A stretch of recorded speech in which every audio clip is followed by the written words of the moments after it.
Ma'am Mahfuza ইসলাম মিম প্রশ্ন করেছেন। আসসালামু আলাইকুম ম্যাম, আমার বয়স 20 বছর, ওজন 40। আমার বিয়ে হয়েছে 4 বছর। আমার জরায়ুতে টিউমার আছে 50 × 40 মিলিমিটার এবং পিসিওএস আছে। মাসিকে খুব ব্যথা হয়। FHH3, LH2, TSH 2.79, prolactin 10.59, right ovary follicle size 40 × 29, left ovary size 30 × 20, endometrium five minus millimetre 0 millimeter, HSG test report normal. আমি এখন কি তাহলে বাচ্চা নেওয়ার ট্রিটমেন্ট করব নাকি টিউমার ভালো হওয়ার ট্রিটমেন্ট করব? আমার হাজবেন্ডের semen normal report please help me ma'am. ধন্যবাদ আপনাকে। আমি আপনার যেটা দেখতে পাচ্ছি যে বয়স 23 বছর, ওজন ঠিক আছে, 4 বছর হয়েছে, বিয়ে হয়েছে, সিমেন অ্যানালাইসিস নরমাল, জরায়ুতে টিউমার আছে। আপনার এই জরায়ু টিউমারটা কোন জায়গায় এটা আমি বুঝিনি। টিউমার আছে কোথায় আছে এটা দেখতে হবে।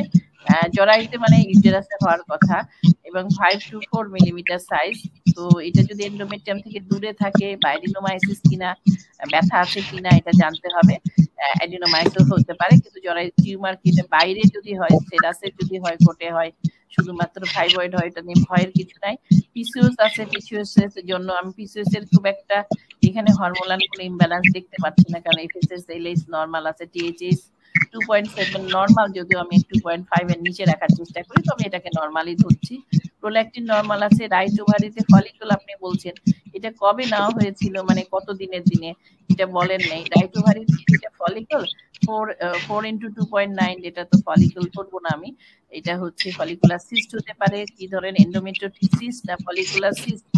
লেফট ওভারিতেও এটাও আমি সিস্ট ধরছি, এন্ডোমেট্রিয়াম 5 মিলিমিটার। এটা কত দিনের দিনে, মাসিকের কত দিনের দিনে করা হয়েছে সেটা বলা হয়নি। আপনি অবশ্যই একজন ইনফার্টিলিটি স্পেশালিস্টের কাছে যাবেন। এইচএসজি নরমাল আছে, হাজবেন্ডেরও সিমেন নরমাল আছে। এই ক্ষেত্রে আমি বলবো এই জিনিসগুলো যিনি দেখবেন, আলট্রাসোনোগ্রাম রিপোর্ট দেখবেন, অথবা নিজে উনি আলট্রাসোনোগ্রাম, ট্রান্সভ্যাজানাল সোনোগ্রাম আমি যেটা বলেছিলাম, ট্রান্সভ্যাজানাল সোনোগ্রাম করবেন, করে উনি নিজে দেখবেন এটা চকলেট এন্ডোমেট্রিওসিস কিনা, অথবা এন্ডোমেট্রিওমা কিনা, এটা এনশিওর হতে পারে হবে, অথবা ফলিকুলার সিস্ট কিনা। আপনি অবশ্যই এই ট্রিটমেন্টটা করে বাচ্চা নিতে হবে। বাচ্চা নেওয়ার ট্রিটমেন্ট অবশ্যই। তার মানে এটা না যে আপনাকে এখন টিউমার ফেলে দিতে হবে। টিউমার ফেলে দিতে গেলে ইউটেরাসেরও তো সমস্যা হবে। কাজে টিউমারটা কোথায় আছে, আর এটা ফাইব্রয়েড আমি ধরছি না, আপনি আবার এদিকে এন্ডোমেট্রিওসিসও হতে পারে, সেটা আপনি একজন ইনফার্টিলিটি স্পেশালিস্টের কাছে আসবেন। এবং আপনার হরমোন ঠিক আছে, পিসিওএস এর অন্যান্য সিমটম থাকলে পিসিওএস এর ট্রিটমেন্টও চলবে, পাশাপাশি যদি এন্ডোমেট্রিওসিস থাকে এন্ডোমেট্রিওসিসও ট্রিটমেন্ট করতে হবে। করসেল বাংলাদেশ হচ্ছে কর্ড লাইফ সিঙ্গাপুরের একটি সিস্টার কনসার্ন। 2019 সালে এর কার্যক্রম প্রথম শুরু হয় বাংলাদেশে।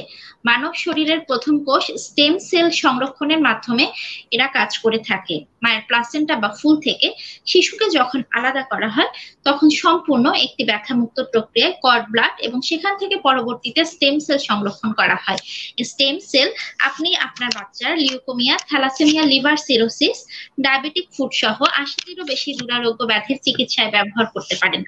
আপনি যদি আপনার বাচ্চার কর্ড ব্লাড এবং স্টেম সেল সংরক্ষণ করতে চান, তবে করসেল বাংলাদেশের ফেসবুক পেজে গিয়ে মেসেজ করতে পারেন।